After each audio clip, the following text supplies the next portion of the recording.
नमस्कार, स्वागत है आप सभी का हमारे चैनल में। हम सुन रहे हैं डॉक्टर अशोक शर्मा जी द्वारा लिखित सीता सोचती थी। आइए आज प्रारंभ करते हैं भाग 18, एक और पृष्ठ। श्री राम के आदेश से सैन्य सहित शत्रुघ्न ने लवणासुर को मारने के लिए उसके राज्य मधुपुर की ओर प्रस्थान किया। रास्ते में महर्षि वाल्मीकि का आश्रम था। शत्रुघ्न सेना को आगे भेजकर स्वयं वाल्मीकि के आश्रम में रुक गए। सीता को यहाँ रहते हुए कुछ मास हो गए थे। पुत्रोत्पत्ति का समय बहुत निकट था। राम उनकी कुशलता के लिए चिंतित थे। वाल्मीकि ने शत्रुघ्न का बहुत स्वागत किया। शत्रुघ्न ने उनके चरणों में प्रणाम निवेदित कर उन्हें श्री राम की चिंता से अवगत कराया। महर्षि ने उन्हें सीता के प्रति पूर्ण आश्वस्त किया और उन्हें सीता से मिलवाया। यह भी एक सुखद संयोग ही था कि जिस दिन शत्रुघ्न वहां ठहरे थे, उसी दिन सीता ने जुड़वा पुत्रों को जन्म दिया। रात्रि वही बिताने के बाद सुबह शत्रुघ्न ने इस समाचार के साथ एक दूत को अयोध्या भेजा और स्वयं मधुपुर की ओर प्रस्थान की तैयारी करने लगे। सुबह सीता ने शत्रुघ्न को देखा, राम की अपने बारे में की गई चिंता को जाना, किंतु उन्हें हर्ष या विषाद कुछ नहीं हुआ। आश्रम में रहते हुए उनकी दिनचर्या बहुत बदल गई थी। संतों और ऋषियों के साथ ने उनके जीवन को एक नए मोड़ दे दिया था। पूजा पाठ, ध्यान और समाधि के अतिरिक्त पेड़ पौधों का साथ और उनकी सेवा उनकी दिनचर्या में सम्मिलित हो चुकी थी। सीता का अधिकतर समय इसी में व्यतीत होता था। इससे उनका मन धीरे धीरे निर्विकार होता जा रहा था, किंतु अपने नवजात बच्चों के मुख को देखकर उनके अंदर ममता का झरना सा फूट पड़ा।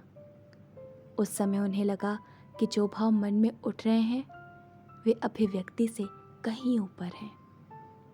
बच्चे धीरे धीरे बड़े होने लगे, किंतु सीता ने आश्रम की दिनचर्या को छोड़ा नहीं। बस उसमें इन बच्चों का लालन पालन बढ़ गया। सीता निर्विकार तो अब भी थी, किंतु उन्हें लगता था कि कभी कभी अकारण ही उनका मन गुनगुनाने सा लगता है। एक दिन उन्होंने महर्षि से इस विषय पर चर्चा की। बोली, महर्षि, आपकी शिक्षा के विपरीत मैं बहुत मोह में फंसती जा रही हूँ। यह बच्चों से तो है ही, मुझे अपने जीवन से भी बहुत मोह होता जा रहा है।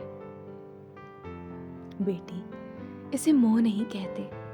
छोटे बच्चों के प्रति माँ के हृदय में ममता उन बच्चों के बड़े और समर्थ होने के लिए प्रकृति की आवश्यकता है। महर्षि, जैसा मैंने आपसे कहा, मुझे अपने जीवन से भी कुछ कुछ मोह होता जा रहा है। यह भी प्रकृति द्वारा पैदा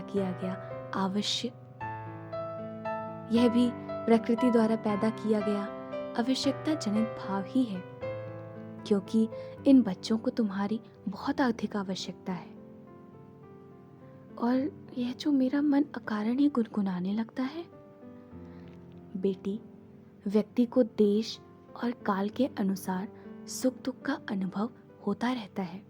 तुम इसे समान रूप से स्वीकार करने लगी हो। यही योग है जो व्यक्ति को ईश्वर से जोड़ता है। ईश्वर से संपर्क मन में आनंद की स्थिति पैदा कर देता है।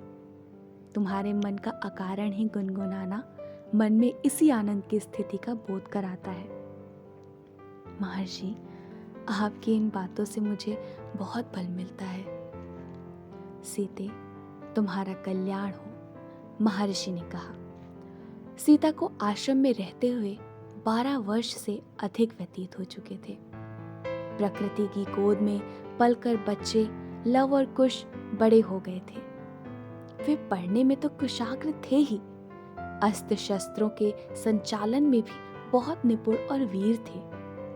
उन्हें राम कथा अच्छी तरह याद थी और वे उसे शास्त्रीय संगीत की धुनों में गाने में निपुण थे। सीता पूरी तरह आश्रम के वातावरण में रच बस गई थी। तभी एक दिन उन्हें पता लगा कि लवणासुर का वध और मधुपुर में अपना राज्य स्थापित करने के बाद शत्रुघ्न कुछ दिनों के लिए अयोध्या जाते हुए आश्रम में भी आएंगे। आश्रम में उनके आने के समाचार से हर्ष का वातावरण था।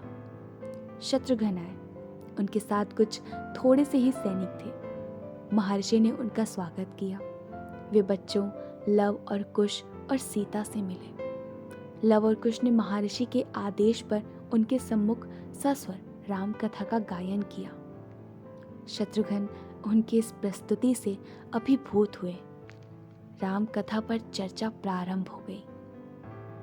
कैकेयी का प्रसंग आया तो ऐसा लगा जैसे चर्चा एक तीखे मोड़ पर आ गई हो। सीता ने वातावरण को सहज करने का प्रयास किया। वे बोली, रावण के अत्याचारों से समाज को मुक्त कराने के लिए उसका वध आवश्यक था। माता कैकेयी ने शायद इसी कारण श्री राम को दंडक वन ही जाने का प्रतिबंध रखा होगा। शत्रुघ्न इस विचार से सहमत नहीं दिखे। वे बोले, यदि रावण का वध ही श्री राम के लिए वनवास मांगने का कारण था तो इसके लिए यह बहुत ही क्रूर तरीका था।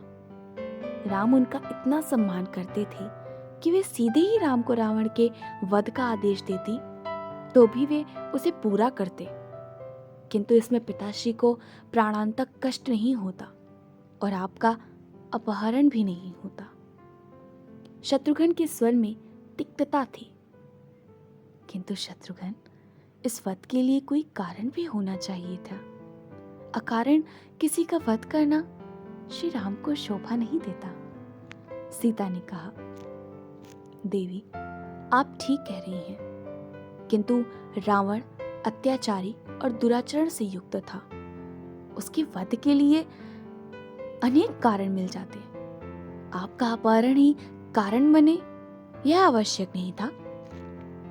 शत्रुघ्न की इस बात से सीता को वह स्वप्न याद आ गया जो अशोक वाटिका में समाधि की अवस्था में देखा था, जिसमें वे पूर्व जन्म में ऋषि कुशध्वज की कन्या वेदवती थी, जिसके साथ रावण ने अनाचार करने का प्रयास किया था और दुखी होकर उसने रावण की मृत्यु का कारण बनने का संकल्प लेकर अग्नि में प्रवेश कर मृत्यु का वरण किया था। उन्होंने शत्रुघ्न को समझाने के स्वर में कहा, शत्रुघ्न, मैं रावण की मृत्यु बनी, इसके कुछ परोक्ष कारण भी हो सकते हैं। हो सकता है इसके कुछ परोक्ष कारण हो, किंतु प्रत्यक्ष कारण कैकेयी का हठ ही था, जिसने तमाम अनर्थों के साथ इन बच्चों के जीवन को भी प्रभावित किया है। शत्रुघ्न, जिस जीवन में घटनाएं ना हो, उतार चढ़ाव ना हो, वह भी कोई जीवन है। और इस आश्रम में होने के कारण इन बालकों का जीवन अस्त व्यस्त नहीं, पूर्णतः व्यवस्थित है। यहाँ का वातावरण, यहाँ के सीधे सरल और तपस्वी लोग और स्वयं महर्षि वाल्मीकि के सानिध्य का सुख वही जान सकता है जिसने इसे जिया है। किंतु स्वयं श्री राम भी तो वहां आपके और बच्चों के बिना बहुत दुखी होंगे, उनका क्या? शत्रुघ्न ने कहा।